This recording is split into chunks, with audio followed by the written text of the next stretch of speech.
दोस्तों, पूर्व chief justice D Y Chandrachud एक बार फिर से विवादों में घिर गए हैं। जिस तरीके से रिटायर होने के बाद देश का गोदी मीडिया उनको फुटेज देने की कोशिश कर रहा था, मीडिया के अलग अलग प्लेटफॉर्म पर जाकर वो अपने पीआर का काम कर रहे थे, किस तरीके से अपनी छवि चमकाने का काम कर रहे थे। रिटायर होने से पहले जिस तरीके से उन्होंने कहा कि राम मंदिर का फैसला देने से पहले मैं भगवान राम के सामने दुआ कर रहा था, मैं पूजा कर रहा था। आप अंदाजा लगाइए, उसके बाद से लगातार डीवाई चंद्रचूड़ विवादों में घिर गए थे। जो काम देश के गोदी मीडिया के पत्रकारों को करना चाहिए था, डीवाई चंद्रचूड़ से सीधे सीधे सवाल पूछा जाना चाहिए था कि आप किस तरीके से निष्पक्ष हैं।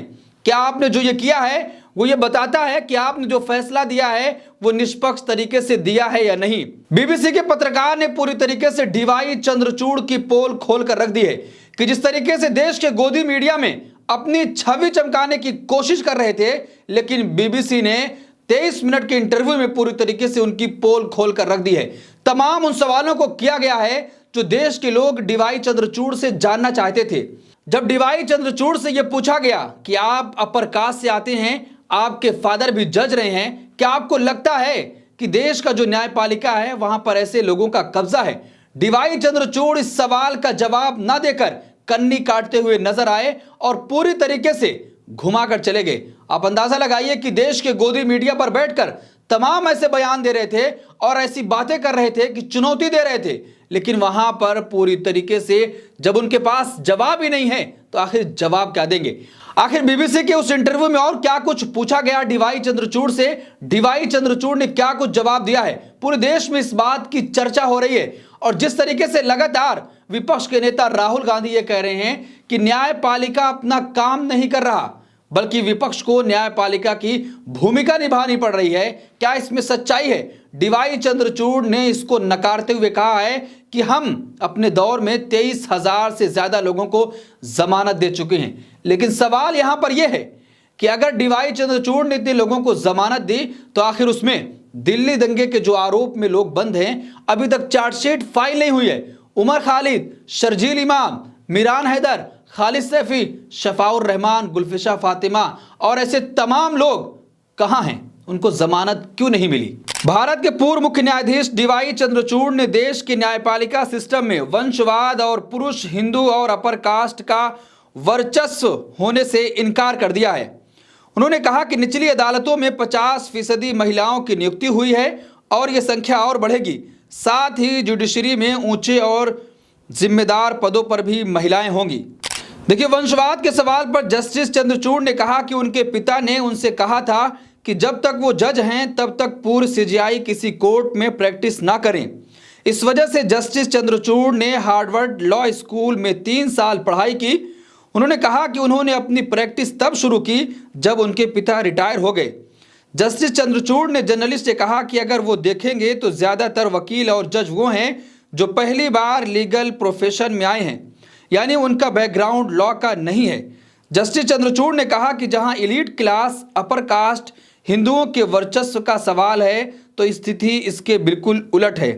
इंडियन जुडिशरी में ऐसा कुछ भी नहीं है। दोस्तों, जिस तरीके से उनसे सवाल किया गया कि आपके फादर भी जज रहे लेकिन आपको चीफ जस्टिस ऑफ इंडिया बनाया गया, तो आपको लगता नहीं कि वहां पर वंशवाद है?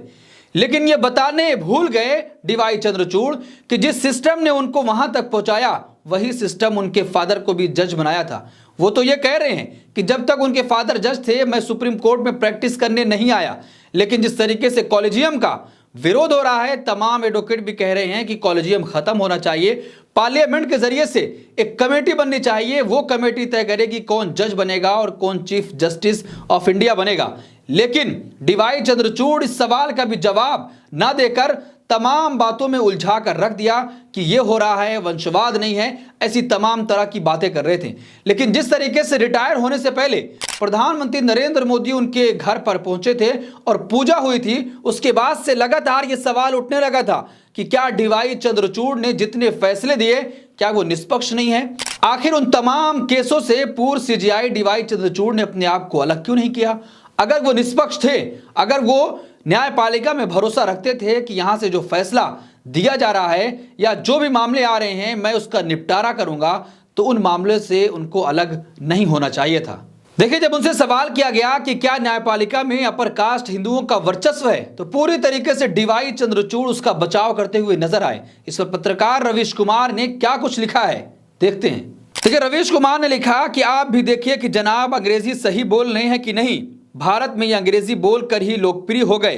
कुछ लोगों ने इस देश में अंग्रेजी की डिक्शनरी रट कर अपना काम चला लिया और सब कुछ पा लिया। पहले ही सवाल में जनाब जेंडर जस्टिस समझाने लग गए, जबकि सवाल था कि आपके पिता जज थे, आप जज थे, अपर कास्ट हिंदुओं का वर्चस्व है। कोई जवाब नहीं है इनके पास। कानूनी मामलों के जरिए विपक्ष को टारगेट करने के सवाल पर पूर्व चीफ जस्टिस आंकड़े दे रहे हैं। यहां स्टीवन से एक चूक हो गई। पूछना चाहिए था कि 21,300 बेल देने के बाद भी उमर खालिद और दिल्ली दंगों में बंद लोगों को जमानत क्यों नहीं मिली। जब पूर्व सीजेआई डीवाई चंद्रचूड़ से यह सवाल किया गया कि विपक्षी लोगों को टारगेट किया जा रहा है, न्यायपालिका में उनके मामले लाए जा रहे हैं और उनके ऊपर ऐसे फर्जी केस लगाए जा रहे हैं, तब डीवाई चंद्रचूड़ ने बचाव करते हुए कहा कि ऐसा कुछ भी नहीं है। लेकिन जिस तरीके से राहुल गांधी ने बड़ा आरोप लगाया था कि न्यायपालिका में पूरी तरीके से आरएसएस की सेंधमारी हो चुकी है, ऐसे तमाम जो पद हैं उस पर कब्जा किया जा रहा है, तब डीवाई चंद्रचूड़ ने कहा था कि मैं राहुल गांधी से बहस नहीं करना चाहता। आप अंदाजा लगाइए कि वो एक तरफ कहते हैं कि मैंने भगवान राम से पूछकर फैसला दिया है और एक तरफ कहते हैं कि मैं निष्पक्ष भी हूं। आप अंदाजा लगाइए कि किस तरीके से उनका कार्यकाल रहा।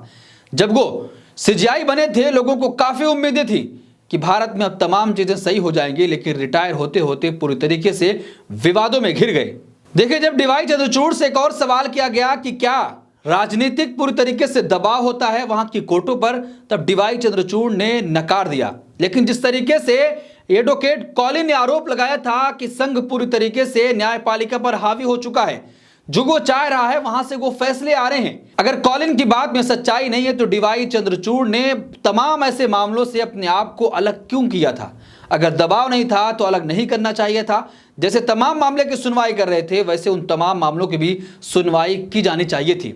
अगर दबाव नहीं था तो उमर खालिद, शर्जील इमाम, मिरान हैदर, गुलफिशा फातिमा, अतहर सिद्दीकी और शफाउर रहमान जैसे तमाम लोगों को जमानत क्यों नहीं मिली? देखिए, पूर्व सीजेआई डीवाई चंद्रचूड़ ने उन आरोपों को खारिज किया है जिनमें कहा गया था कि सुप्रीम कोर्ट पर राजनीति का प्रभाव होता है। उन्होंने कहा कि उच्चतम न्यायालय ने व्यक्तिगत स्वतंत्रता को बनाए रखा है। मीडिया संस्थान बीबीसी को दिए इंटरव्यू में पूर्व सीजेआई ने नेताओं और राजनीतिक कार्यकर्ताओं को जमानत देने के कोर्ट के रिकॉर्ड का हवाला दिया। उन्होंने कहा कि देश में उचित प्रक्रिया और कानून का शासन बरकरार है। लेकिन आप डीवाई चंद्रचूड़ की इन बातों पर भरोसा कैसे करेंगे कि जब वो भगवान के सामने प्रार्थना करके फैसला देते हैं और ऐसे तमाम लोगों को जब वो कहते हैं कि मैंने ए से लेकर जेड तक को जमानत दी है, तो फिर उस ए और जेड के बीच यू क्यों नहीं आता, एम क्यों नहीं आता, एस क्यों नहीं आता, क्यों नहीं आता? ऐसे तमाम लोगों के नाम हैं, वो उनके नाम क्यों नहीं आते हैं?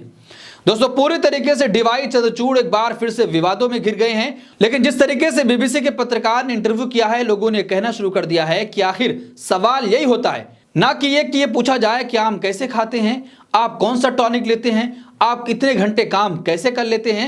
तो जिस तरीके से डीवाई चंद्रचूड़ तमाम सवालों से बचते नजर आए और जब देश का गोदी मीडिया सवाल करता था तो धड़ल्ले से उसका जवाब दे रहे थे। आपको क्या लगता है? आपकी क्या राय? कमेंट बॉक्स अपनी राय जरूर दें और ऐसी तमाम खबरों के लिए देखते रहिए देश नीति। धन्यवाद।